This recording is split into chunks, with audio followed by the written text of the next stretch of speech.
इंदौर जिले के सोनवाई में फिनाइल का व्यापार करने वाले एक युवक ने क्षेत्र के तहसीलदार पर अपनी जमीन के कुछ हिस्से से पास के प्लॉट धारक को देने का दबाव बनाने का आरोप लगाया है।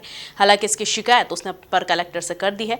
अपर कलेक्टर ने इस मामले को देखते हुए जांच के आदेश दे दिए हैं। हितेश पंजवानी पिछले 1.5 वर्षों से सोनवाई स्थित राव पीतमपुर मार्ग पर फिनाइल का व्यापार करते हैं। उन्होंने किसान से दुकान का निर्माण करने के लिए जमीन खरीदी थी।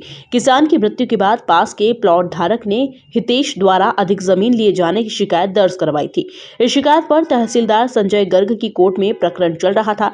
हितेश पंजवानी ने भी खरीदी सहित सीमांकन में बटांकन के सभी दस्तावेज तहसीलदार की कोर्ट में पेश कर दिए थे, लेकिन तहसीलदार ने इन सबको दरकिनार करते हुए हितेश को पास के प्लॉट धारक आलोक जैन को जमीन का हिस्सा देने के लिए कहा। हितेश ने आरोप लगाया है कि तहसीलदार आलोक जैन का सहयोग करते हुए मुझे अपने खुद के प्लॉट से आधा हिस्सा उसे देने के लिए दबाव बनाया जा रहा है, जबकि सभी दस्तावेज मेरे पास हैं। हितेश पंजवानी, मेरी शिकायत ये है कि मैं सोनवाई 53/4/2/2 में मेरे पास ज़मीन है। मैंने जिससे ज़मीन ली उसने मेरे को कब्जा लेके दिया, तार फेंसिंग करके। मैं अपने कब्जे पे बैठा, मैंने दुकान बना ली, बाकायदा कंस्ट्रक्शन भी कर लिया।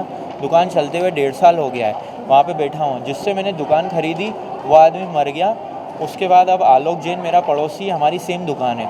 उसको व्यापार की इतनी कंपटीशन हो गई है कि उसने अब तहसीलदार संजय गर्ग जी को मेरी दुकान पे बुला के बिना कुछ लिखा पढ़े के दुकान पे बुलाया, और संजय गर्ग जी मुझे चमका रहे हैं कि दुकान से उधर खसको।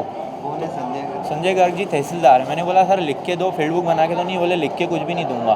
फिर उसके बाद यहाँ पे केस चला, तो केस में मैं गया, मैंने अपने बयान दिए कि ये हुआ है सर, मेरी ये ज़मीन है, मेरे पास रजिस्ट्री है, मेरे पास नामांतरण है, मेरे पास बटांकन है, मैंने पेपर एड दे के किए हैं, और पड़ोसी को सब मालूम है जब मैं ज़मीन पे आया था। उसके बाद भी वो बोल रहे हैं कि उधर खसको। फिर मैंने पहले बोल रहे थे उधर खसको, फिर अब बोल रहे हैं उधर ज़मीन दूसरे की, तुम्हारी ज़मीन में से इसको जगह दो।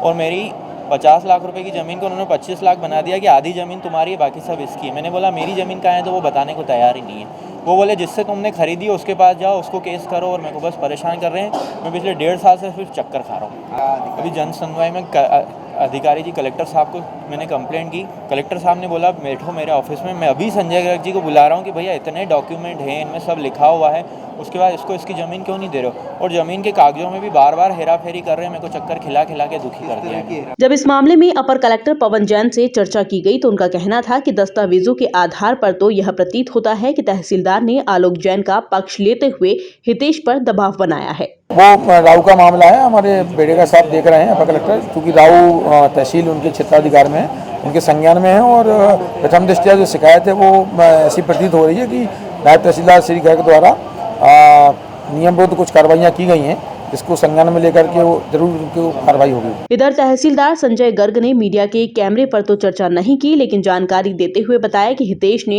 जिस किसान से जमीन खरीदी थी उसने सरकारी नहर के हिस्से की जमीन इसे बेच दी थी, जबकि पास के प्लॉट धारक ने पूर्व में जमीन खरीदी थी जो निजी थी। हालांकि अपर कलेक्टर ने पूरे मामले के जाँच के आदेश दे दिए हैं, जिसमें दूध का दूध और पानी का पानी हो जाएगा। Bureau report, MP news, Indore.